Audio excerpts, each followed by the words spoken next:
பாமகவில் இருந்து அன்புமணியை நீக்கி ராமதாஸ் அதிரடி காட்டியிருந்த நிலையில் பாமகவின் தலைவராக அன்புமணியை தொடர்வார் என தேர்தல் ஆணையம் அங்கீகரித்திருப்பது ராமதாசுக்கான சறுக்கலாகவே பார்க்கப்படுகிறது. அன்புமணிக்கு தேர்தல் ஆணையம் கொடுத்த அந்த தீபாவளி பரிசு என்ன பார்க்கலாம் விரிவாக.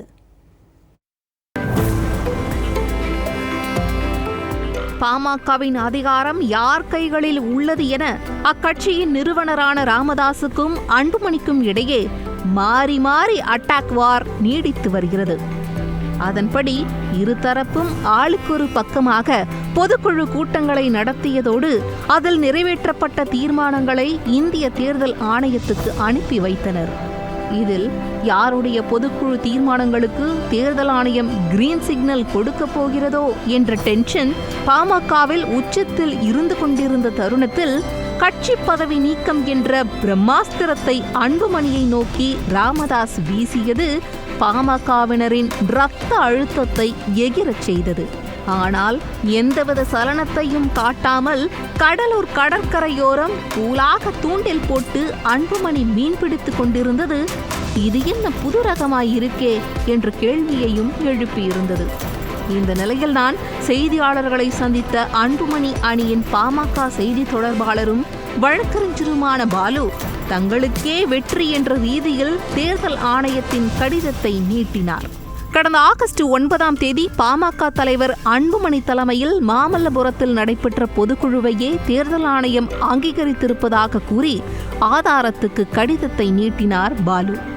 அதன்படி அடுத்த ஆண்டு ஆகஸ்ட் மாதம் 1 வரை பாமகவின் தலைவராக அன்புமணியே நீடிப்பார் உள்ளிட்ட அன்புமணி தரப்பு பொதுக்குழுவின் அத்தனை தீர்மானங்களையும் தேர்தல் ஆணையம் அங்கீகரித்துள்ளது சமீப காலமாக பாமகவில் நீடித்து வந்த குழப்பங்களுக்கு தீர்வு கிடைத்துள்ளதாகவே பார்க்கப்படுகிறது. அது மட்டுமின்றி சென்னை தியாகராய நகர் திலக் தெருவில் உள்ள அலுவலகமே பாமகவின் தலைமை அலுவலகம் என்பதையும் தேர்தல் ஆணையம் ஏற்கனவே அங்கீகரித்திருந்தது. இதனால் பாமகவில் இனி அணிகள் இல்லை, அன்புமணி என்னும் ஒரே தலைமைதான் என்பதையும் தனது செய்தியாளர் சந்திப்பில் ஆழமாக பதிவு செய்திருந்தார் வழக்கறிஞர் பாலு. இந்திய தலைமை தேர்தல் ஆணையம் பாட்டாளி மக்கள் கட்சியினுடைய தலைவராக மரியாதைக்குரிய மருத்துவர் அன்புமணி ராமதாஸ் அவர்களை அங்கீகரித்திருக்கிறது. பாட்டாளி மக்கள் கட்சியினுடைய தலைமை அலுவலகம் நம்பர் 10 திலக் தெரு டி நகர் சென்னை 17 என்பதை அங்கீகரித்திருக்கிறது. தலைவர், செயலாளர், பொருளாளர் உள்ளிட்ட பதவிகளுக்கான பதவிக்காலம் 2026 ஆகஸ்ட் 1 வரை நீட்டித்து இந்த 3 முக்கியமான முடிவுகளை தேர்தல் ஆணையம் எங்களுக்கு வழங்கியிருக்கிறது. அதனுடைய கடிதத்தை தான் உங்களுக்கு இப்பொழுது நாங்கள் காட்டினோம். இதில் மிக முக்கியமாக பாமகவின் சின்னமான மாம்பழம் சின்னத்தையும் தேர்தல் ஆணையம் அன்புமணிக்கே ஒதுக்கியதோடு பாமக சார்பில் போட்டியிடக்கூடிய வேட்பாளர்களுக்கு ஏ ஃபார்ம், பி ஃபார்ம் கையொப்பமிடும் அதிகாரத்தையும் தேர்தல் ஆணையம் அன்புமணிக்கே வழங்கியிருப்பதும் பாமக முழுக்க முழுக்க அன்புமணியின் கைகளுக்கு சென்றுவிட்டதையே உறுதிப்படுத்துகிறது. இந்த நிலையில் பாமகவின் நிறுவனர் ராமதாஸ் என்பதில் மாற்று கருத்து இல்லை. அதே நேரம் பாமகவின் தலைவராக அன்புமணியை ஏற்றுக்கொண்டவர்கள் மட்டுமே கொடி மற்றும் சின்னத்தை பயன்படுத்த முடியும் என வாழைப்பழத்தில் ஊசி ஏற்றும் கதையாக வழக்கறிஞர் பாலு இடித்து கூறியது ராமதாஸ் அணியில் இருக்கும் ஒரு சில எம்எல்ஏ மற்றும் நிர்வாகிகளுக்கான வார்னிங்காகவே பார்க்கப்படுகிறது.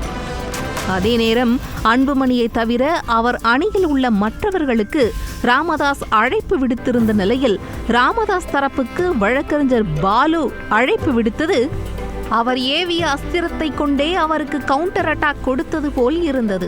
ஒரு சில குழப்பங்கள் காரணமாக, யார் கட்சி என்று சொல்லக்கூடிய குழப்பத்தின் காரணமாக இருக்கக்கூடியவர்கள் உங்கள் மூலமாக அவர்களுக்கு அன்பு வேண்டுகோள் அழைப்பை விடுக்கின்றோம்.